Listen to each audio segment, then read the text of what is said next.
Good morning students. Now coming to last topic of light reaction in photosynthesis. This is chemi-osmotic hypothesis. You know non-cyclic electron transport system and cyclic electron transport system. And in both systems, electrons they move from one to another electron carriers. Then it is also followed by proton translocation across the membrane, that is from stroma to lumen.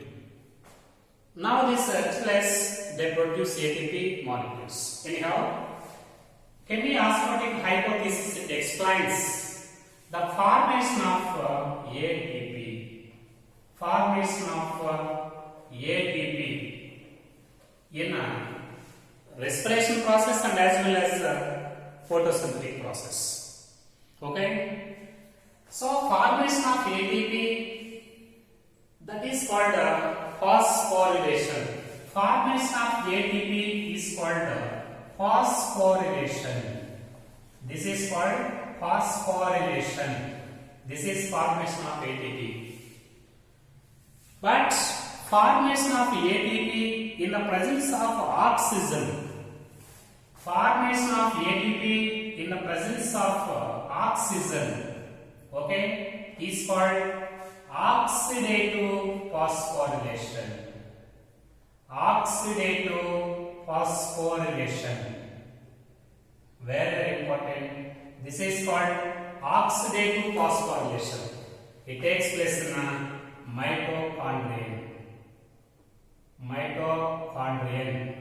That is in a respiration. Okay. Formation of ATP in the presence of O2 is called oxidative. Formation of ATP is called phosphorylation. When it occurs in the presence of O2 in mitochondrion in respiration process, that is called oxidative phosphorylation. But formation of ATP in the presence of light, this is called photophosphorylation. Photophosphorylation, very, very important. Photophosphorylation, and it takes place in a chloroplast. Chloroplast, that is in a photosynthesis. Very, very important. ATP are formed in a photosynthesis and as well as respiration. But in photosynthesis, they are formed in the presence of light. Such formation of ATP is called photophosphorylation. But in case of respiration, they are formed in the presence of O2. That is called oxidative phosphorylation. That takes place in mitochondria, that is during respiration process. Okay? So to explain the oxidative phosphorylation of mitochondrion and photophosphorylation of chloroplast, to explain this ATP formation, scientist Peter Mitchell proposed a chemi-osmotic hypothesis. Chemi-osmotic hypothesis, very, very important. Who proposed chemi-osmotic hypothesis? Scientist Peter Mitchell. And what is the importance of this chemi-osmotic hypothesis and why he was proposed this hypothesis? To explain the formation of ATP in oxidative phosphorylation of mitochondrion and to explain the synthesis of ATP in chloroplast, that is by photophosphorylation. Explained photophosphorylation and oxidative phosphorylation explained by Peter Mitchell by his theory, that is chemi-osmotic hypothesis, and also awarded Nobel Prize for this pioneering work. May the scientist Peter Mitchell award Nobel Prize for this pioneering work for the proposition of chemi-osmotic hypothesis to explain ATP synthesis in the presence of light and in the presence of oxygen, etc. This chemi-osmotic hypothesis and ATP formation, it requires proton concentration across the membrane. concentration across the membrane. It requires proton concentration, protons accumulation. But in case of mitochondrion, protons accumulation takes place in an intermembrane space. Intermembrane space. In case of mitochondria, protons are accumulated in intermembrane space. But in case of chloroplasts, they are accumulated in a lumen of thylakoids. Lumen of thylakoids. So, accumulation of protons is necessary for the formation of ATP. But this accumulation of protons, it is different in the mitochondrion and chloroplast. In mitochondrion, this accumulation takes place in intermembrane space, but in chloroplast, it takes place in a lumen of thylakoids. Okay? Now coming to this next point, very important. How the protons are accumulated in lumen? How the protons are accumulated in lumen? Protons are accumulated inside the lumen. And what are the reasons for accumulation of these protons in lumen? Now coming to this diagram, this is a thylakoid. Okay, this is thylakoid membrane. This is a lumen. Inner space of the thylakoid is called lumen. Outer space of thylakoid is called stroma. So, entire this region is stroma. This is thylakoid. Lumen of thylakoid and external stroma of thylakoid. You know, in non-cyclic electron transport system, thylakoid membrane is represented by PS2 and PS1. These PS2 and PS1, they are linked by cytochrome B by F complex. Already know these points in non-cyclic electron transport system. PS1, PS2 and PS1 linked by cytochrome B by F complex. Okay? So in this lumen, during non-cyclic electron transport system, okay, water oxidation takes place in a lumen. What oxidation? This is water. Water oxidation takes place in a lumen. Such oxidation of water in the presence of light is called photolysis of water. Due to photolysis of water, every water molecule oxidation, it releases 2 protons into the lumen. Every water molecule oxidation, it releases 2 protons into the lumen directly.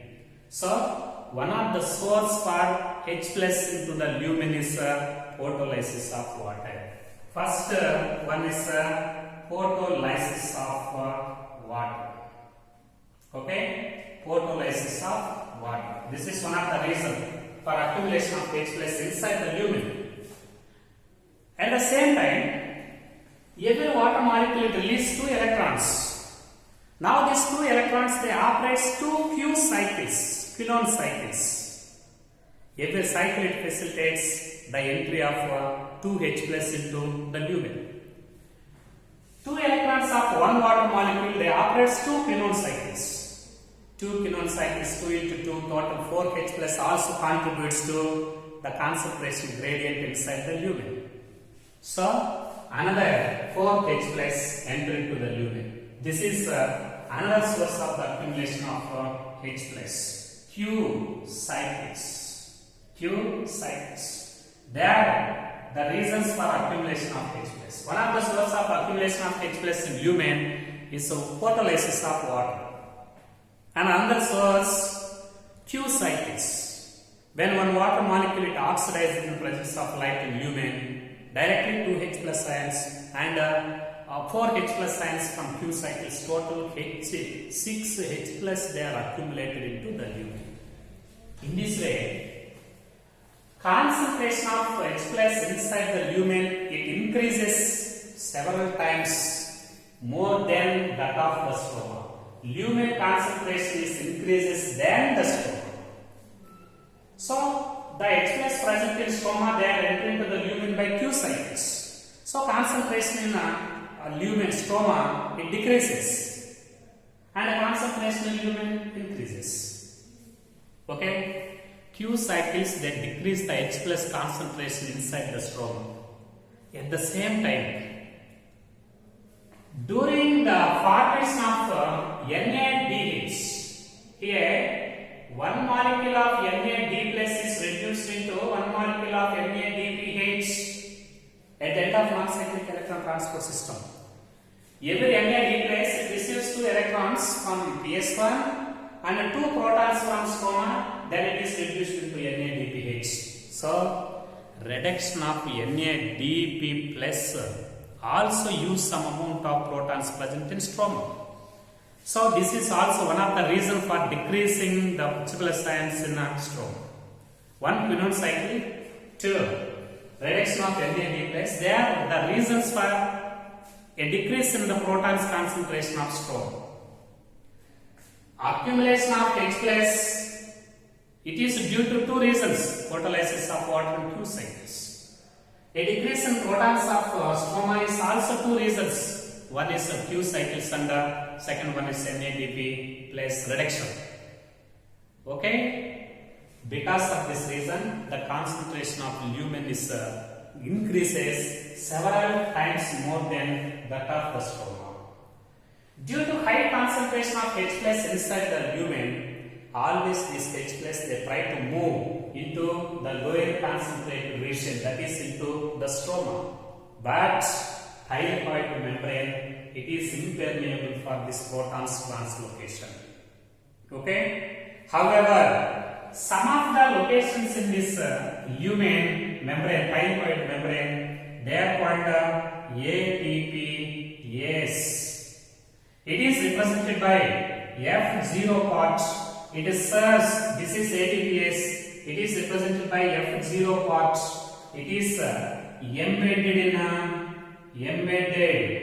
in membrane, and it serves as a channel for transportation of H plus. And is also represented by F1 part. It is embedded in stroma, and it acts as a catalytic part for ATP synthesis.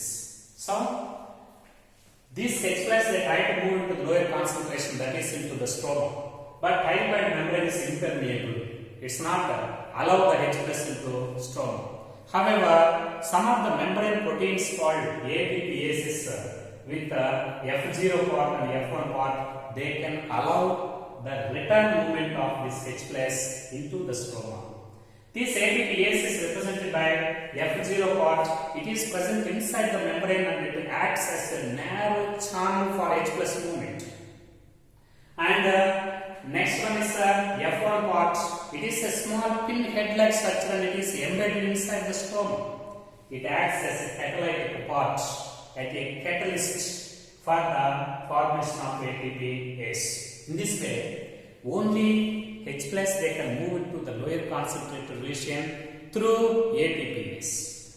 When 3H plus they move into the lower concentrated region through this ATPase, they release some amount of energy. When 3H plus they move into the lower concentrated region, they release some amount of energy. Such energy, it leads to a conformational change in a F1 particle. Now by using this energy, this F1 particle it becomes rotates. Such energy from this rotating ATPase, rotating F1, it add one inorganic phosphate to adenosine diphosphate, leading to the formation of one molecule of adenosine triphosphate. So, when 3H plus ions they move into the lower concentrated region, it releases 7.6 kilocalories energy. Now this energy, it rotates the F1 particle. Now this energy from rotating F1 particle add one inorganic phosphate to diphosphate, leading to the formation of adenosine triphosphate. In this way, every 3H plus ions, when they move into the lower concentrated region through ATPase, it yields 7.6 kilocalories energy. Such energy is a sufficient energy to add one inorganic phosphate to ADP, resulting in the formation of ATP molecule.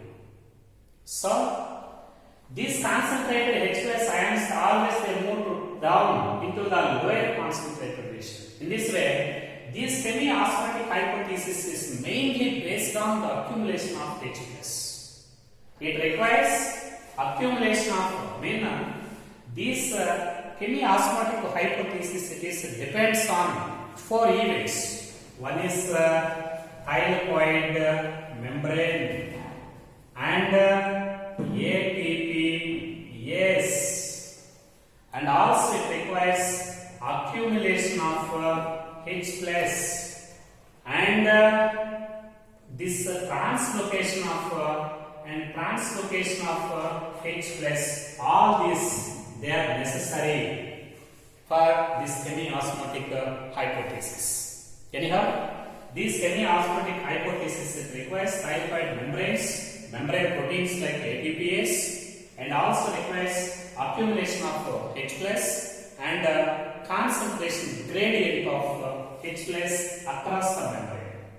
Okay, so accumulation of H plus inside this lumen, it leads to a difference in H plus ions outside to the thylakoid membrane, inside the thylakoid membrane. Such difference in H plus across the membrane, that is called proton concentration.